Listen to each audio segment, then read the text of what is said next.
So whether it's the raising of mountains or the evolution of new species, all of these things happen through time and change.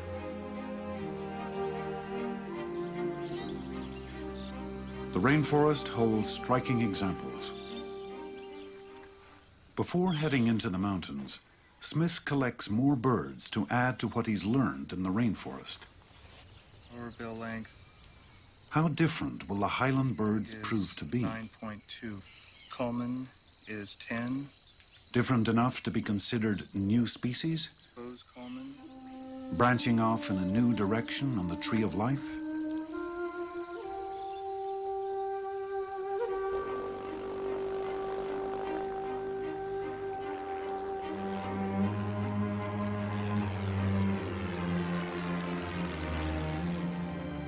Flying less than 1 hour, Schneider and Smith moved from the steamy lowlands to the wind-swept Andean peaks.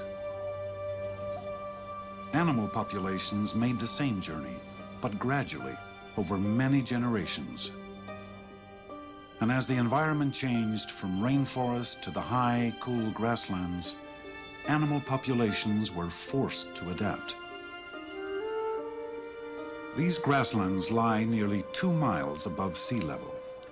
Seasons never change here, so close to the equator. But it is said that winter visits every night. Temperatures often drop below freezing.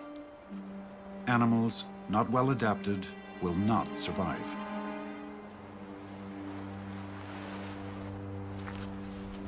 Hummingbirds are amazing. It turns out that they can drop their body temperature 50 degrees and go into a state of hibernation to withstand the frigid nights here. You can imagine a small-billed hummingbird living in cloud forest some 1,000 meters downslope from us. And if those individuals were to expand their range up into this habitat, where perhaps flowers are much longer, you could expect that individuals with slightly longer bills might survive better. And in fact, there are many examples in hummingbirds where we know that small changes in bill length can make important differences in how that bird extracts nectar and how well it survives.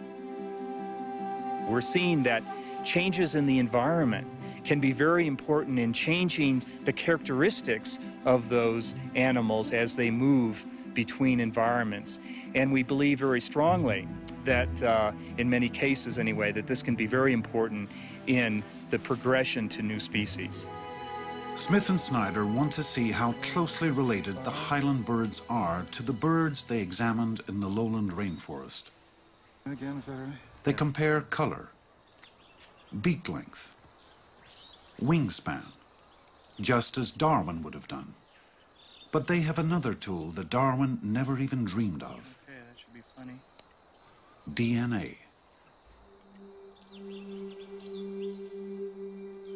Darwin was convinced that traits were passed on from generation to generation, but he didn't understand how.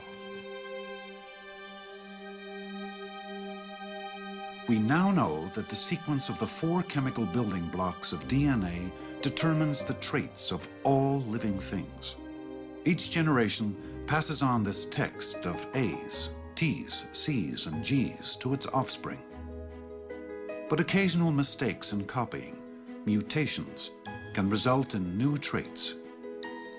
By comparing DNA, we can determine who's most closely related to whom.